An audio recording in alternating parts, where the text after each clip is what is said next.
నమస్కారం. కిమ్స్ హాస్పిటల్ సికింద్రాబాద్ సుఖీభవకు స్వాగతం. ఈరోజు సుఖీభవలో కాన్పు తర్వాత బరువు ఎలా తగ్గాలి, పిల్లలు పుట్టకపోవడానికి స్త్రీదే బాధ్యత, ముఖంపై ముడతల్ని మాయం చేయొచ్చా, డెంగీ జ్వరం అంటువ్యాధ, ఇంకా సమస్య సలహా, హెల్త్ టిప్.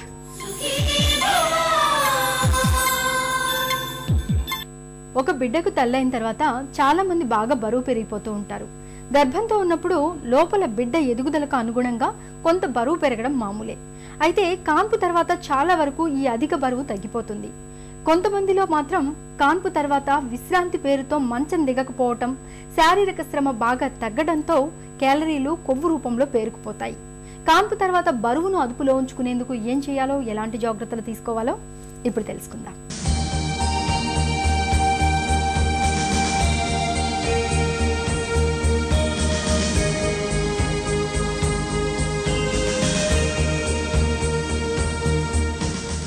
కాన్పు తర్వాత బాగా బరువు పెరిగామని, పొట్ట వచ్చేసిందని బాధపడుతుంటారు చాలా మంది.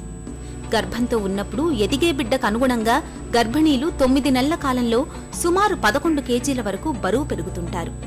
కాన్పు తర్వాత ఈ అధిక బరువు అంతా తగ్గిపోయి మళ్లీ మామూలు బరువుకు వచ్చేస్తుంటారు. అయితే కాన్పు తర్వాత జీవన శైలి, అలవాట్లలో తీవ్రమైన మార్పులు చోటు చేసుకోవడంతో కొంతమంది బాగా బరువు పెరిగిపోతుంటారు. కాన్పు తర్వాత బరువు పెరిగిపోవడానికి కారణాలను వివరిస్తున్నారు డాక్టర్. గర్భవతిగా ఉన్నప్పుడు 8 కేజీల నుండి 17-18 కేజీల వరకు బరువు పెరగవచ్చు. అంటే దీంట్లో యావరేజ్ మామూలుగా 10 నుండి 12 కేజీలు పెరుగుతారు. మరి దీనిలో కాన్పు కాగానే తగ్గేది ఎంత?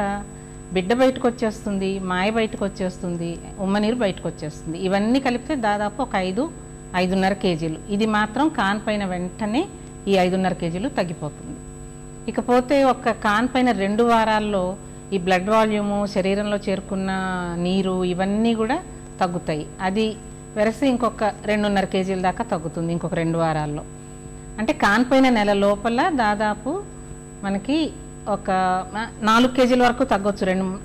ఒక నెల వరకు 9-10 కేజీల బరువు మొత్తం బిడ్డ, ఉమ్మనీరు, ప్లెసెంటా వెంటనే మిగతావన్నీ కలుపుకుని ఒక 3-4 కేజీలు, మొత్తం దాదాపు 9-10 కేజీల వరకు ఒక నెల లోపల తగ్గుతుంది. ఇంకా మిగతా ఒక 2 నెలల నుండి 6 నెలల వ్యవధిలో దాదాపు ఒక 2.5 కేజీల బరువు తగ్గుతుంది. ఇవన్నీ తీసేయగా అధ్యయనాలు చెప్పేది ఏంటంటే ప్రతి కాన్పుకి దాదాపు కరెక్ట్గా చెప్పాలంటే 1.4 కేజీ ఇంత బరువు మాత్రం శరీరంలో ఉండిపోతుంది. దీనికి కారణం ఏమిటి అంటే మామూలుగా వయసు పెరిగే కొద్దీ బరువు పెరగటం వలన, ఈ బిఎంఆర్ బేసల్ మెటబాలిక్ రేట్ తగ్గటం వలన పెరిగే బరువే తప్ప దీనికి వేరే కారణం లేదు అని చెప్పుకోవచ్చు. అందుకని ఒక్కొక్క కాన్పుకి దాదాపు కేజీన్నర 1.4 కేజీ దాకా బరువు అలాగే నిలిచి ఉంటుందని చెప్పుకో. కాన్పు తర్వాత విశ్రాంతి పేరుతో అమ్మను 3-4 నెలల పాటు మంచానికే పరిమితం చేస్తుంటారు. ఇక సిజేరియన్ అయితే 6-7 నెలలు అమ్మను అస్సలు మంచం దిగనివ్వరు. ఆహారం, స్నాక్స్, చిరుతిళ్ళు, పళ్లరసాలన్నీ మంచం దగ్గరికే తెచ్చిస్తుంటారు. తగినంత శ్రమలేని ఈ రకమైన జీవన శైలి సహజంగానే బరువు పెరిగేలా చేస్తుంది. ఇక బిడ్డ ఆలనా పాలన కోసం ఎక్కువసేపు మేలుకుని ఉండటం, రాత్రిళ్ళు సరిగ్గా నిద్రలేకపోవడం, కాలక్షేపం నెపంతో ఎక్కువసేపు టీవీ ముందు కూర్చోవడం, ఇవన్నీ అమ్మకు అధిక బరువును శాపంగా తెచ్చిపెడతాయి. కాన్పు తర్వాత బరువు తగ్గకుండా అలాగే ఉండిపోతే కనుక ఎందుకని భయపడాలి? ఎందుకంటే బాడీ మాస్ ఇండెక్స్ పెరిగిన కొద్దీ, ఒబిసిటీ అన్నది వచ్చిన కొద్దీ ఏమవుతుందంటే శరీరంలో అనేక మార్పులు చోటు చేసుకుంటాయి. బీపీ పెరుగుతుంది, షుగర్ లెవెల్స్ పెరుగుతాయి, ఇవే కాకుండా కొలెస్ట్రాల్ అవన్నీ పెరుగుతాయి. వీటన్నిటినీ కలిపి ఒక మెటబాలిక్ సిండ్రోమ్ అంటారు. అంటే శరీరంలో మెటబాలిజం అంతా దెబ్బతింటుంది. ఈ ఊబకాయాన్ని కూడా 2 రకాలుగా వర్ణిస్తారు. ఒకటి యాపిల్ లాంటి ఊబకాయం, అంటే మొత్తం ఇలా రౌండ్గా గుండ్రంగా ఉంటుంది, అంటే పొట్ట భాగం ఎక్కువగా ఉంటాం, దీన్ని యాపిల్ టైప్ అంటారు. ఇంకొక రకం పియర్ టైప్ అన్నమాట, అంటే పొట్ట భాగం పై భాగం సన్నగా ఉండి కింద పిరుదుల భాగంలో ఇలా వెడల్పు ఎక్కువ అవుతుంది. మొదట యాపిల్ రకంగా ఉండే ఊబకాయం చాలా ప్రమాదం. ఎందుకంటే ఇటువంటి వారికి మెటబాలిక్ సిండ్రోము, ఇన్సులిన్ రెసిస్టెన్స్ ఎక్కువగా ఉంటుందని గుర్తించారు. వీరికి బీపీ, షుగరు, కొలెస్ట్రాల్, శరీరంలో కొవ్వు శాతాలన్నీ ఇవన్నీ పెరిగిపోవటం మూలాన గుండె జబ్బులు వస్తాయి. చాలామందికి గాల్ బ్లాడర్కి సంబంధించిన జబ్బులు వస్తాయి. ఇంకపోతే బరువు ఎక్కువ కావటం వలన మోకాళ్ళు ఎరిగిపోతాయి, వెన్నెముక అరిగిపోతుంది. దానివలన ఇవన్నీ శరీరం అంతా నొప్పులు వస్తాయి. ఇవన్నీ ఒకటి. ఇది కాకుండా మొదటిసారి గర్భిణీలు అప్పుడే బాగా లావెక్కిపోయి ఆ బరువు తగ్గకుండా అలాగే ఉండిపోయింది అనుకోండి, తర్వాత అసలు రెండో ప్రెగ్నెన్సీ రావటం కష్టం అవుతుంది. ఎందుకంటే ఫెర్టిలిటీ తగ్గిపోతుంది. ఒకవేళ వచ్చినా కూడా ప్రెగ్నెన్సీ కాంప్లికేషన్స్ మళ్ళీ అన్ని రకాల కాంప్లికేషన్స్ వస్తాయి. ఈ diabetes, high blood pressure, baby growth problems, still births, intrauterine deaths, బిడ్డ కడుపులో చనిపోవటం అన్నమాట.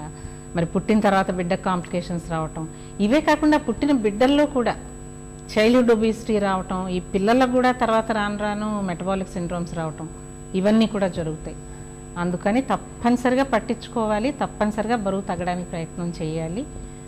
ప్రెగ్నెన్సీకి ముందున్న బరువు, ఐడియల్ బాడీ వెయిట్, ఎంత ఎత్తుకు తగినంత బరువు ఉండటానికి ఎప్పుడు ప్రయత్నం చేయాలి.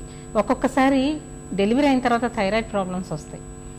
ఆ రకంగా థైరాయిడ్ డెఫిషియన్సీ కనుక వచ్చిందంటే హైపోథైరాయిడిజం వలన కూడా బరువు తగ్గకుండా అలాగే ఉండిపోతుంది. అందుకని ఎప్పుడైతే ఒక 5-6 నెలల లోపల బరువు తగ్గలేదో వెంటనే డాక్టర్ని సంప్రదించడం మంచిది.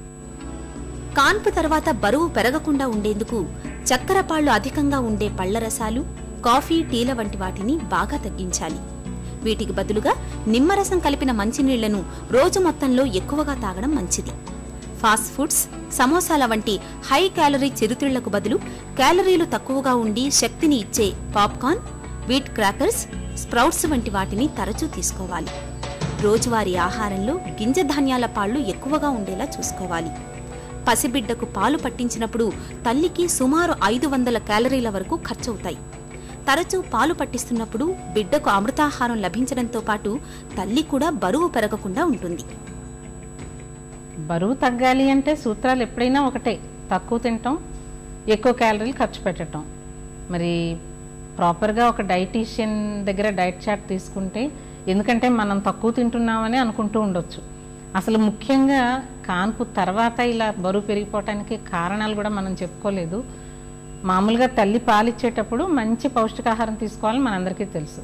కానీ తల్లులు ఏం చేస్తారంటే కూతురికి పాలు ఎక్కడ తక్కువైపోతాయో అని చెప్పి ఇచ్చే ఆహారంలో పౌష్టికాహారం అనేది కాకుండా మామూలుగా ఒక అన్నం పెడతారు. బాగా అన్నం పెట్టిన తర్వాత మళ్ళీ ఒక ఇంత బ్రెడ్ కూడా పెడతారు, పాలు బాగా పడతాయి అని చెప్పి నెయ్యి వేసి పెడతారు, స్వీట్స్ పెడతారు.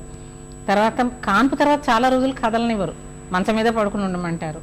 అలా కాకుండా సిజేరియన్ ఏంటంటే అసలు చెప్పక్కర్లేదు, 6 నెలలు పోయిన తర్వాత కూడా